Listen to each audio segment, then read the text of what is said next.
finally guys আজি 20 আগষ্ট আজি আৰু আমাৰ SSCGDৰ আমাৰ CRPF 9 মাইলত আমাৰ ফিজিকেলটো কমপ্লিট হৈ গ'ল আৰু তাত আমাৰ কেম্পত কেতিয়া আমাৰ ৰাতিপুৱা সোমাবলৈ দিছে আৰু তাত তোমালোকৰ মানে ৰানিং ক'বলৈ গ'লে এটা গ্ৰুপত কিমানজন দিছে আৰু কিমানজন ফেইল কৰিছে আৰু লগতে হাইট চেষ্ট কেনেকৈ জুখিছে আৰু তাত কি হৈছে ডকুমেণ্ট কি লৈছে আজি আমি ফুল ডিটেইলছত কথা পাতিম তাৰ আপডেটৰ বিষয়ে আৰু মোৰ লগৰীয়া এজনে গৈছিল মানে সিহঁতে তাৰ পৰা মই শুনিলো সিহঁতৰ ঘৰ তেজপুৰত হয় মই তাক কল কৰিছিলো মানে আজি ক'বলৈ গ'লে ফাৰ্ষ্টত আমাৰ ৰাতিপুৱা মানে 11টা-12টাৰ পৰাই আমাৰ লাইনত মানে বহুতো সোমাই গৈ আছিল মানুহ বহুত ভিৰ হৈ গৈছিল বাট আমি টোটাল কেণ্ডিডেটৰ কথা ক'বলৈ গ'লে তাত 800ৰ পৰা 900 মান কেণ্ডিডেট মানে তাতে মানে এটেণ্ড কৰিছে আৰু তাতে ক'বলৈ গ'লে আমাৰ মানে গেটত সোমাবলৈ দিছে আমাৰ 4টাৰ পৰাই আমাৰ গেটত পৰা কেম্পত সোমাবলৈ দিছে আৰু কেম্পত সোমোৱাৰ পিছত তোমালোকৰ মানে আমি ক'বলৈ গ'লে ৰানিংটো আমাৰ ষ্টাৰ্ট কৰাই দিছে আমাৰ 7টা কিমান মিনিটৰ পৰা মানে ৰানিং ষ্টাৰ্ট কৰিছে 7টা কিমান মিনিটৰ পৰা ষ্টাৰ্ট কৰিছে আৰু তাত আমাৰ ফাৰ্ষ্ট গ্ৰুপত 100 মান মানে কেণ্ডিডেটৰ ফাৰ্ষ্ট গ্ৰুপত মানে ৰানিং কৰিবলৈ দিছে আৰু 100 মানৰ পৰা আমি শুনিছো মানে 26 না 28 মান কেণ্ডিডেটে মানে ফেইল কৰিছে মানে RFID লগাই দিয়াৰ কাৰণে মানে কিছুমানে পইণ্টত আৰু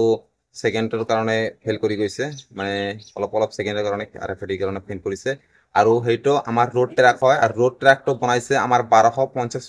মানে মিটাৰৰ বনাইছে আৰু তাত আমাৰ 4 মান আপ ডাউন কৰিব লাগে 4 ৰাউণ্ডৰ আপ ডাউন কৰিব লাগে আমাৰ ৰোড ট্ৰেকত 1250 মিটাৰৰ হয় ৰোড ট্ৰেকটো আৰু তাত আমি ক'বলৈ গ'লে আমাৰ ৰানিংটো কমপ্লিট হ'ল আৰু কমপ্লিট হোৱাৰ পিছত মানে যিবিলাকে ফেল কৰিছে সেইবিলাকক বেলেগকৈ বহাই দিছিল আৰু যিবিলাকে পাছ কৰিছিল সেইবিলাকক বেলেগকৈ বহাই দিলে তাৰ পিছত সেইবিলাকৰ মানে হাইট আৰু চেষ্টটো জুখিলে হাইট চেষ্ট জুখিলে জুখাৰ পিছত কিছুমানৰ মানে হাইটত যিবিলাকৰ কম আছিল সেইবিলাকৰ মানে এবাৰৰ পিছত আকৌ অলপমান পিছত আকৌ হাইটটো মাপিছে দুইবাৰকৈ হাইট মাপিছে দুই বা তিনিবাৰকৈ হাইট মাপিছে যাৰ হোৱা নাই ডিসকোৱালিফাই হৈ গৈছে আৰু যিহঁতৰ মানে চেষ্টত যদি অলপ কম হৈছে সেইবিলাকক পুশ-আপ মাৰিবলৈ দিছে বা পুশ-আপ মাৰি এইবিলাকৰ অলপ যদি কম বেছি হৈ গৈছে মানে কমপ্লিট মানে চলাই দিছে মানে প্ৰায়বিলাকক মানে আমি চেষ্টত মানে পাছ কৰিয়ে গৈছে বাট অলপ কেণ্ডিডেটে মানে চেষ্টত মানে অলপ ওলাইছে আমি শুনিবলৈ পোৱা আৰু মানে ডকুমেণ্টৰ বিষয়ে ক'বলৈ গ'লে তাত মানে যেতিয়া তোমালোকে ৰাতিপুৱা মানে কেম্পত সোমাবা তেতিয়াই মানে আধাৰ কাৰ্ড আই কাৰ্ড নহ'লে ID প্ৰুফৰ যিকোনো এটা আৰু এডমিট কাৰ্ডটো আৰু 2 কপিমান ফটো তেনেকুৱা চেক কৰি লৈছে আৰু তাৰ ভিতৰত আৰু এনেক্সাৰ ডমিচিয়াল ডকুমেণ্টৰ বিষয়ে একে ডকুমেণ্ট চেক কৰা নাই তাত আৰু তাত ক'বলৈ গ'লে আমাৰ কিছুমান কেণ্ডিডেটে মানে ফাৰ্ষ্ট গ্ৰুপত যদি 100 মান দিছিল তাৰ পিছত ৰানিঙত আমাৰ সেকেন্ড গ্ৰুপত অলপমান বঢ়াই দিছে 120 জন 130 জন মান দিছে তাৰ পিছত এনেকৈ বঢ়াই গৈ আছিল মানে 200 মানৰ কেণ্ডিডেটে মানে ৰানিং দিছে লাষ্টত গৈ টোটাল আমাৰ 6টা না 7টা মান আমাৰ গ্ৰুপ মানে বনাইছিল ৰানিঙত আৰু তোমালোকে যদি ৰানিং দিবলৈ গৈ আছা কালি 21 আগষ্ট তেনেহ'লে তোমালোকে এই কথা মনত ৰাখিবা আৰু তোমালোকে ৰাতিত আমি ক'বলৈ গ'লে 11টা বা 12টাৰ আগতে তুমি লাইনত সোমাই যাবা যদি ফাৰ্ষ্ট গ্ৰুপত ৰানিং কৰিব বিচৰা আৰু ফাৰ্ষ্ট গ্ৰুপত ৰানিং কৰিবলৈ হ'লে তোমাক আগতীয়াকৈ ধৰিব লাগিব ৰানিং আৰু তাত তোমাৰ আধাৰ কাৰ্ড আৰু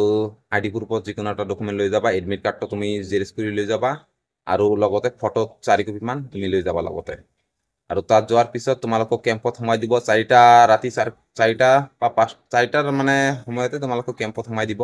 আজিও তেনেকৈ সময়ত মানে সোমাই দিয়াৰ পিছত তোমালোকৰ মানে ৰানিঙৰ ফালে লৈ যাব আৰু RFID লগাব তাতে এটা RFID লগাৰ আগতে এটা ফৰ্ম তোমালোকৰ ফৰ্ম ফিলআপ কৰাব তাৰপিছত RFID লগাই দিয়াৰ পিছত তোমালোকৰ ৰানিং ট্ৰেকত আমি ক'বলৈ গ'লে ৰোডত হয় আৰু 1250 মিটাৰত 4বাৰ ৰাউণ্ড আপ ডাউন কৰিব লাগে তাত মানে ক'বলৈ গ'লে তোমালোকৰ যদি গ্ৰাউণ্ডত ৰানিং কৰিছা তেনেহ'লে বহুত ভাল হয় তোমালোকৰ মানে বহুত সুবিধা হৈ যাব পাছ কৰিবলৈ কাৰণ 4 ৰাউণ্ড তেনেকৈ গ্ৰাউণ্ডৰ নিচিনাই হৈ যায় আৰু আমি আজি ক'বলৈ গ'লে সুকবি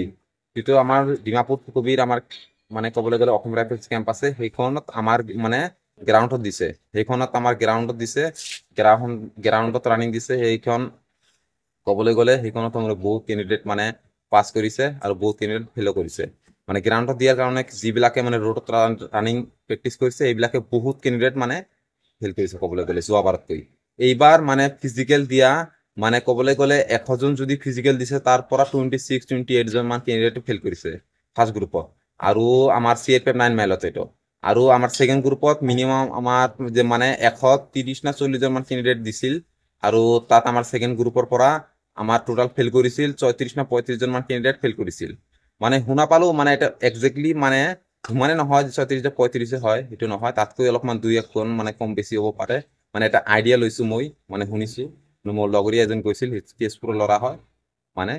শুনিছো আৰু তোমালোকে যদি এছএছচিডিৰ মানে ফিজিকেল দিবলৈ গৈ আছে 21 আগষ্ট বা ক'বলৈ গ'লে কালি অকালি যদি তোমালোকৰ আছে তেনেহ'লে এই কথা মনত ৰাখিবা তেনেহ'লে ভালকৈ ফিজিকেলটো পাছ কৰিব পাৰিবা আৰু ৰানিঙত কিন্তু এটা কথা অলপ ভালকৈ জোৰ কৰি দিবা ৰানিংটো ভালকৈ কৰিবা কাৰণ এইটো লাইফে তোমালোকৰ লাইফ পৰিৱৰ্তন কৰি দিব কাৰণ এনেকুৱা হৈ গৈছে ভাল ভাল কেণ্ডিডেটে মানে ৰোডত ৰানিং কৰাৰ বাবে মানে তাত গৈ অলপমান অসুবিধা কাৰণে অলপ মানে ছেকেণ্ডৰ কাৰণে সেইবিলাক ফেইল কৰি গৈছে আজি কাৰণ 100 কেণ্ডিডেটৰ ভিতৰত 26, 7, 8 কেণ্ডিডেট মানে ফেইল কৰা বহুত মানে কোৱা হয় ৰানিঙতে আৰু কিছুমানে হাইটত চেষ্টত ফেইল কৰিছে